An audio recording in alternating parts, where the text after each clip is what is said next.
There's a lot of things you give up when you come to another country. I gave up my culture, my music, the food that I ate, the sounds that I knew, the colors that vibrated around the places I lived in. You give all those things up when you come someplace else, especially when you come to a country that you don't even know the language. I had to give up Spanish. My mother forced us to speak English in the house because she wanted us to learn the tongue that we were going to be living under. And you know, my Spanish suffered a little bit. I've picked it up again. I'm pretty good at speaking it. But English has become the language that I communicate in. But there's something that happens to you when you're forced into migration. My mother came here when I was 5 years old and left my brother and I with my grandmother for 4 years. The trauma of my mother disappearing for a while is so buried in my head that I don't even remember if I even cried when she left. There was a second trauma. When we came to visit my mother, because I thought it was a visit, when I was 9 years old, I had been so close to my grandmother and my aunts that when they said, "You're going to go see your mother," it didn't register as something to get excited about. I don't recall any moment of feeling, wow, I can't wait. And so when we arrived in Miami, did not realize we weren't going back. This was a one-way ticket. That's trauma. And that's trauma that you spend your whole lifetime trying to figure out how does that work out in your thing. This is my mother. She is the biggest influence in my life, good or bad. We have a very fractious relationship. As old as I am and as logical and rational of a person as I should be, those separations imprinted on themselves. She had a life that worked all the time. She didn't really have a good way with kids because she had been working. She was working 3 jobs a lot of times.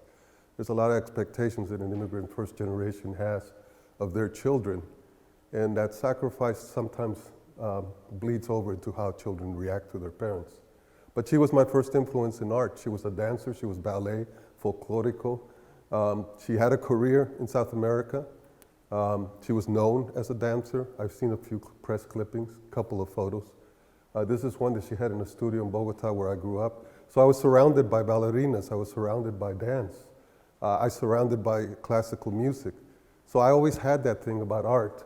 My mother was the black sheep of the family because she was the only one that was an artist. She wasn't the one that went to college and got a degree, which everybody in our family did. Even if the women, if they ended up marrying, they still had an education. My mother was the artist. She never wanted me to be an artist. In fact, when I started working at a law firm, she was so happy that she started telling my relatives that I was a lawyer because she felt that was what an immigrant's supposed to do. But I ended up being an artist. And for me, it's very simple why I am an artist. I found very early on that there was a language that I could communicate through and deal with the trauma I had been exposed to. And working with youth, you find out that there's certain things that they have that I had in common with them. Their issues, their problems were pretty much ones that I had, and it took me a while to identify that and accept that teaching was something that I could do. So I started working with youth.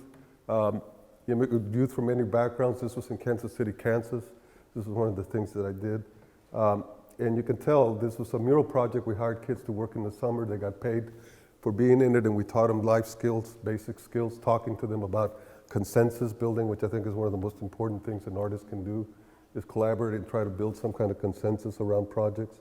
That was the first exposure these kids that had in terms of thinking about consensus building. Ended up coming, the Kemper hired me at one time to come up with a program along with 2 other artists. And what we did was called the No Boundary Program. Again, working with kids from varied backgrounds from all over. These were, the first slide were high school kids, these were middle school kids. Kemper realized that there was this sense that a lot of art programs address the kids at the very bottom, kids at the very top, but in the middle school there's not really a program. So we developed this program, and you can see the ethnic makeup, very broad. And then this was working with 3rd graders. So I've gone the gamut from, the only thing I won't work with is kindergartners. Just hire me as a babysitter. Don't tell me we're doing art, because with kids it's just playing. But so those are the things. Now, for years I've been known for being a muralist.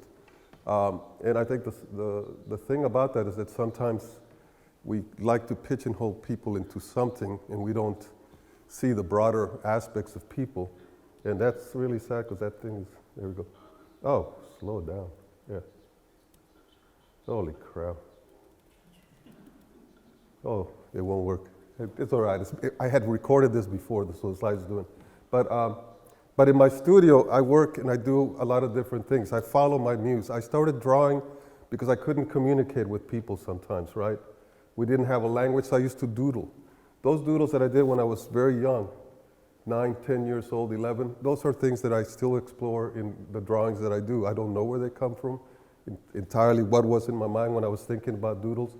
If I had influences, they would be Franz Klein, there would be Yves Tanguy, there would be those people that were into the line, into the shape, into the forms, but abstract. I like that. But I also paint figuratively. I also paint realistically to an extent. And there's always a story that's being told. These are immigrant narratives. A lady from Mexico, a mother from Somalia. What do they share in common? I don't want to get into too much of that, just to get to, I think, what I need to get to. So when I see a picture like this, and I see guns around a boy like that, there was a moment that I remember very vividly about growing up in Colombia.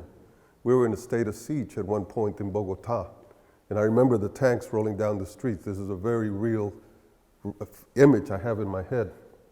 And I remember my mother going out and telling us, stay in the house, do not open it. We had lights out, basically. And my mother probably knew she wasn't going to make it back that night during curfew. And I can remember telling us, don't answer the door, don't open the windows, don't do anything. The mattresses were on the floor, we're on the ground. There we slept and heard the rumble of the trucks. My mother didn't come. Rats came out in this place we were staying at. In the dark, we could hear them. And I remember getting a broom that was close because I was the only weapon. Young kid, you know, thinking. I started swacking or whatever there was. In the morning, there were 2 rats we found in the house. But I think that's the trauma of separation. That's the first time I understood trauma. So when I see something like this, it really messes me up. It makes me realize we don't think about what that does to a kid that young. I know that it's burned in my memory. I don't talk about it, but those are the things you do. And when you see something like this, you realize, what is it that has taken us down this path where we as artists can be engaged in making art? We can have these incredible ideas of the importance of art, how we create community, how we address things that other languages don't do. But as artists, we have this sensitivity. But then we look over the world around us and we see that it doesn't reflect that sensitivity back to us. If we condemn, if we make a judgment, if we make a stand against it, the first thing people will say is, well, why don't you criticize everybody else that's doing this? As if somehow you have the ability to take on everybody all at once. In fact, you don't. You can only do sometimes the things that most immediately affect you. So when I found out about that Kemper being involved in the things, and I'm not going to get into that, it's not my thing today. My reaction was very visceral, very immediate, and very painful to consider. Because often we think that artists are just automatons. We want them to entertain us. We want them to provide easy answers for the world, and that's not the way it works, at least not inside of me. And it should never be the way it works. It should be the way that every single citizen in a democracy challenges themselves to make a better place, even when we find the things that contradict our own nature. I took a poem. I wrote it on a mural that Chico Sierra, Isaac Tapia, and Rodrigo Alvarez painted, because as people that lived along the border or as immigrants with connections to these issues, they felt very much impacted by this. And as artists, they wanted to do something. Now you can go and storm the barricades, you can set up, burn the Bastille and all that stuff, but sometimes we react in different ways. I like to think that my art is my weapon as well. And so I put my poem up there. It won't be printed anywhere, it will only exist on that wall, plus maybe the things that I keep. I like that he put on there the abominable José Faus, because in some ways I am abominable, I guess. But it's subversive to think that way. And then this is the last painting I've painted. I have not picked up a paintbrush all this year. I'm getting ready to go back into, I've actually started back in studio to paint again, but this was a painting I painted for a social service agency, food bank. And it encapsulates to me exactly what I think is important. It's Jesus, Maria, and Jose. It's Jesus, Joseph, and Mary. It is the dilemma of immigration. And the title too, that we have been dealing with these issues ad infinitum since we were humans walking around. They couldn't get a place at the end. I'm not a religious person. I grew up Catholic. I say a prayer, and that's the only prayer I say is the Virgin Mary. But this is something we deal with all our lives. It's strange to sit there and say America's not like that. America is exactly like that. Every country that separates itself from its people is exactly like that. And this has been the history all throughout history. We could go back many millennia before this. So I will paint these kinds of pictures and I will do this kinds of thing because I feel that is my nature as an art. But I will also at times spend time in my studio and not care about the world and just do whatever it is, follow those little lines that I started drawing when I was a little kid to try and make sense of the world I lived in. Do we want to leave the last 10 minutes for questions? Sure, that's it, I'm done. Great, well, thank you. That was, it's not a typical Guildit presentation, but it definitely is something that's deep and needs to be voiced. And we appreciate you coming here and sharing that with us today. Let's not leave my desk. Thank you. Okay. So who would like to open up with our questioning? Yeah. On the doodles, I feel the same way because that's something that I think is going to pull me out as just an artist later because I am exploring those as well, and I think that's such an amazing aspect of who you are and who I've seen you be in your studio and throughout the city. When you're doing that, it's a meditative aspect of what you're striving for.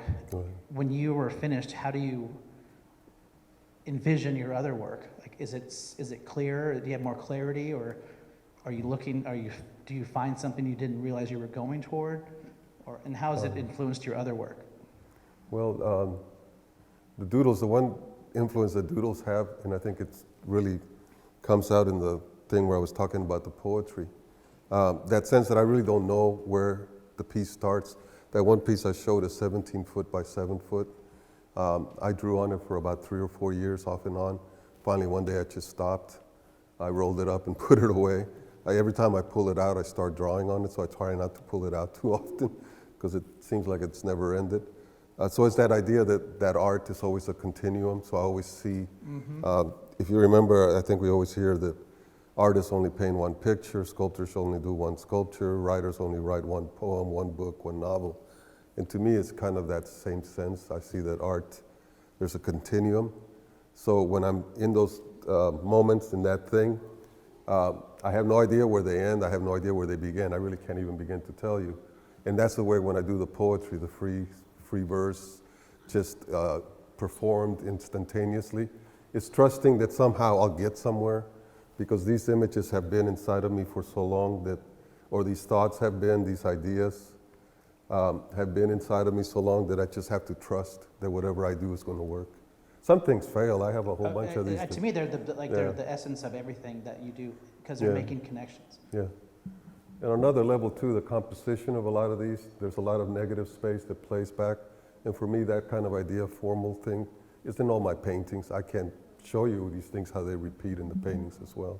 And Luis actually took it into, Jose actually took it into another form too at his piece at the library, in which it's a stone? It's a large piece of copper. That I found. So it's 2 feet by 7 feet and it's etched. I've never etched, but I just thought, well, what the heck was the difference? It'd be like making a print for printing. So, yeah. And then the patina is starting to take care of that. So that's another thing about the work that I really love. I love those processes where you make something and then you let it go, but other things begin to impact it so the work has movement. So in murals, you do the murals and then the colors begin to fade. There's a mural I did a few years back where I go back now and you see primarily the underdrawing. The color has begun to fade so much, but you see the structural part of the mural, and in some ways it looks almost as better than the mural itself.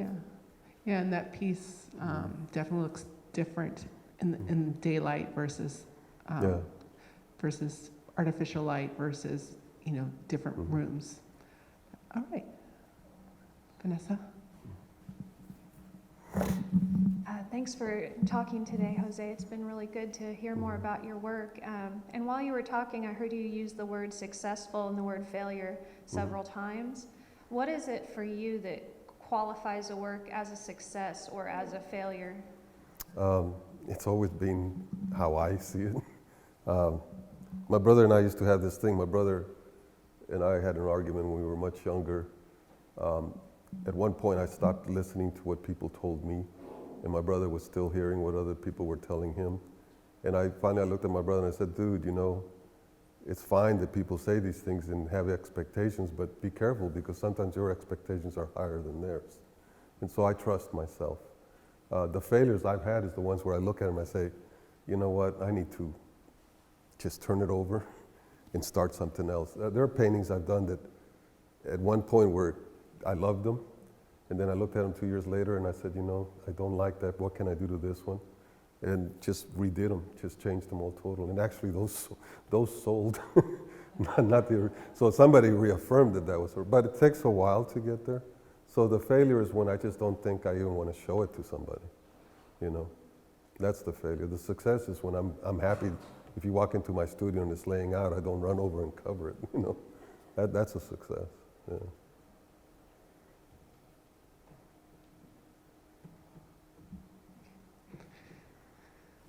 Miss Karen.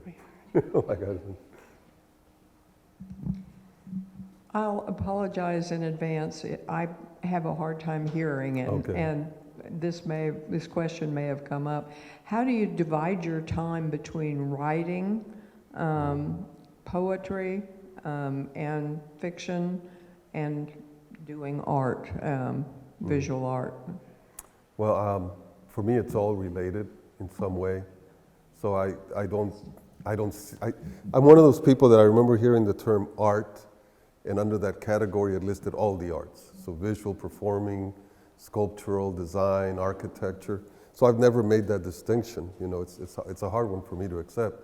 So I never think that if I'm doing one thing, I'm taking away from another. So let's take, for example, interpretations. I do those because it pays. It's a good revenue stream. But I'm also very aware that I'm being exposed to situations that most people aren't. Some of these cases are very traumatic. They're very hard to be a part of, especially when you're dealing with sexual abuse or abuse of children, or abuse of the elderly. But they inform what becomes the poetry. The poetry informs what sometimes become a visual image, like with the three people. So there's always a connection. But in terms of how do I practically do that? Deadlines. I'll get a deadline that says you have to get this poem done by such and such, and that's all I work with until that poem is done. Then I look and I say, oh, the next deadline is a painting. Oh, the next deadline is this and this. So I consciously set myself up that way. So this year I had one commission for a mural I was supposed to do. It got canceled. So I've ended up doing a lot of writing this year. And I've actually been doing a lot of presentations, and I've made, I think, as much money this year as I made last year without even touching a brush. Which I don't want to say that's what I want to do, because now I feel real anxious. I want to paint. Yeah. Oh, last question. So I took a quick snapshot of your Facebook page. I'll start following you. Really fun. Where can we find your writing? I have 2 books, actually. You can get them on Amazon. West 39th has the last book I put out is a full-length poetry collection. It's called Life and Times of Jose Calderon. And then I had a chapbook. I think they're still around. I can get some more. But they're available. You can get them online. And I'm working on my 3rd book right now. So. Terrific. Well, what thought do you want to leave us with? I think don't commodify artists, you know. I think that's, if you want to, don't commodify artists. We don't come in that kind of a stripe. There's a lot of reasons. You know, Luis talked about where his influences come from, you know, and he can talk about the professors he's had, but really it comes from when you were in your house and your grandmother's making these little things. That's what triggers you. That's what you want to do. So we're not all equally the same. We're not all quantifiable. Honestly, sometimes we're not even here to entertain you. And sometimes I think people look at artists as that way, that please show us something that we can feel good about because the times are so bad. Well, why? And sometimes artists have to say the times are bad. Here, you're not looking, so don't commodify us. Let us have a large panoply of being. Terrific. Thank you very much. Thank we you. appreciate you. So, Yeah. all right.